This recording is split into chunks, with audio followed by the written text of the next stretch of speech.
Hi! Alright, made it to Ice Caves, and you know what that means. That means we're about to go into a wonderful rant. I got a spicy one for you today. I got a spicy one because this is something that I have mentioned before. I've touched upon it in other times while playing Spelunky, but I've been seeing it more and more lately, and it's become more relevant since I first thought about it. You see, I would encapsulate it like this. I'm not a religious person, but if I were, I would wholeheartedly believe Twitter was designed by the devil himself. And that applies to most social media, but Twitter is in a league of its own. It's this wonderful, polished diamond of human hatred. It's a platform willfully designed for miscommunication.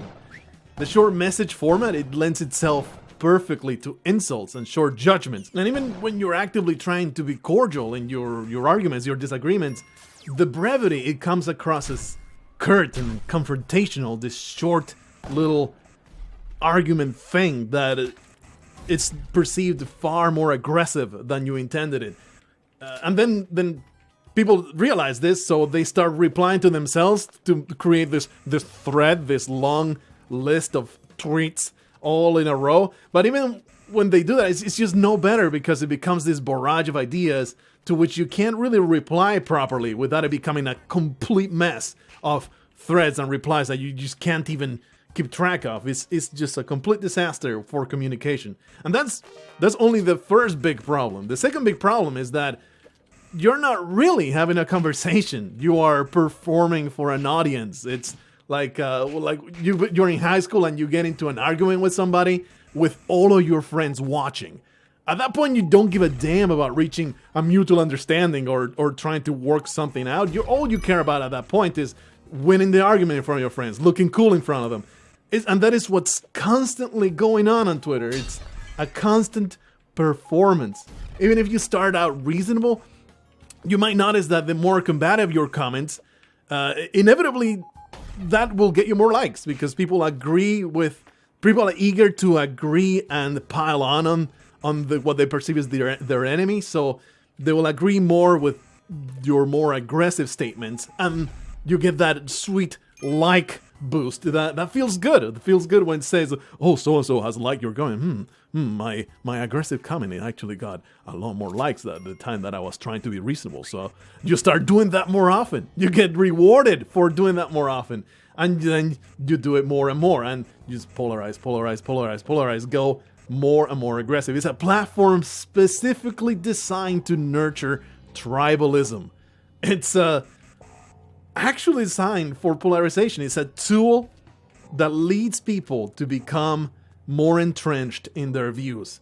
I had some first-hand experience for that recently, and that's why I'm talking about it now, because I saw something I really wanted to respond to. I was like, oh man, I feel like this person is just misguided. I wish I could just tell them this thing, and then maybe they'll change their mind. So I made a dummy account and went at it, and I was like strictly moderate. I was like super reasonable, trying to be reasonable with everyone that I encountered, just trying to just keep that message of, maybe you should consider this other thing. That all came and went. It was zero effectiveness. It was not effective at all. But once you're in there, you can reply to all sorts of things you have an opinion about. So, I said a bunch of things here and there, and about a month of this quote fun, unquote, unquote. Was that the proper number of quotes? You can call me that. I guess I'll listen to the recording later and say edit in a yes or no. But anyway, after that month of fun, I was like, fuck this shit. Like, that account just was deleted. Because even when the responses are positive,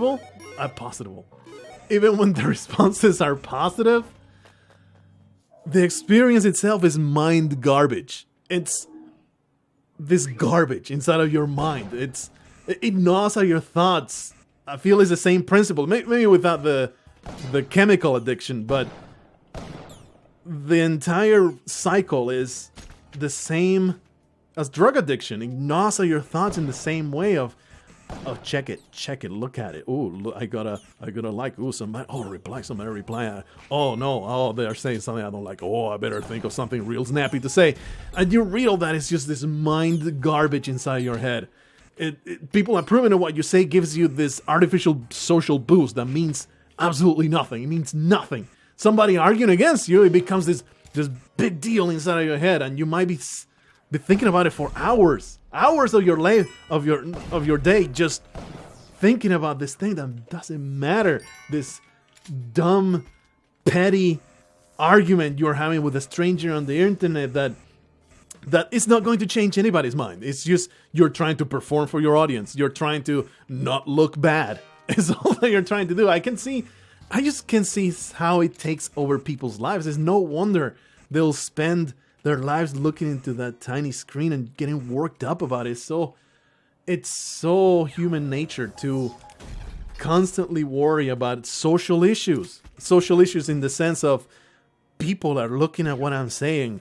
People are approving of what I say. People are disapproving of what I say. And it's a hamster going on this wheel inside your head, and it just never stops. And you have to keep at it. I can totally see how it takes over people's lives. Because Twitter has freed us to express ourselves at all times, on all topics, to everybody. Which becomes a prison. It's a prison of performance and constant awareness of who might be reading. You know, Facebook, like I said, Facebook and other social media, they are the same principle, but none of them facilitate this ball of rage and insults and snap judgments quite like Twitter. Never before in human history has something like this existed. It's a platform designed by the devil's hands for humanity to argue and polarize on a global scale. I don't think our brains are equipped to handle it. So I propose a redesign for Twitter's logo. How about this? I think you'll like it. It won't be as carefree or as marketable, but I believe it's a lot more descriptive of the real experience you can expect when you join Twitter. I'm sure this joke's been made before somewhere, but I came up with it. I came up with it all by myself, so I'm going to use it, damn it. And it's taken another turn recently to make it even more awful, with whole careers ruined or at least tarnished due to just comments on Twitter. I'm not casting judgment on whether it's warranted or not. I think that's better judged on a case-by-case basis. But the principle of itself, of your entire life being ruined for something you said on social media, that should really give you pause, man. That should be something that you really think about and think, is that something I should support? Is that something that I want to be happening? Because if your real name is attached to that Twitter account, you shouldn't feel safe. Not even if you've shown nothing but kindness, because at some point it might matter who you shown kindness to, who you were kind to. What if they turn out to be a pedophile? And then you are guilty by association. That sounds kind of crazy right now. That, I didn't know. That is your defense. And more reasonable people will be like, yeah, you didn't know. How the hell can we possibly judge you? But who knows?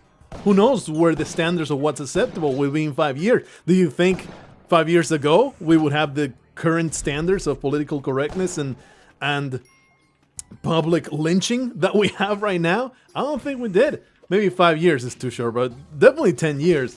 People were making way edgier jokes that they dare to make now. It's, I don't know, I don't think that it's a good direction for society to go into. I'll leave you with a more optimistic note, because I'll remind you that MySpace and LiveJournal, those used to be everywhere. I grew up using MSN Messenger. You know, all those things are now so dead that newer generations don't even know those things were things. They don't know they even existed. So Facebook, which seemed to be everywhere, it was all pervasive. 5 years ago, it was the famous Zuckerberg quote saying that if your friends and family are not in Facebook, well, this soon will be. You know, that might have been the death knell.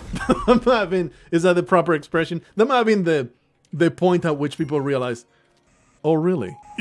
and kind of just started letting go of their Facebook addiction. But anyway, 5 years ago, it was everywhere. Everybody was on Facebook. But now Facebook is in decline. I don't think it can be argued that it is growing in popularity. You see, technology and society, they have a way of using and abusing these platforms until they become just this stale old thing, and then they move on to the next big thing. So we can only hope that the next big thing is a little bit better for the world's sanity.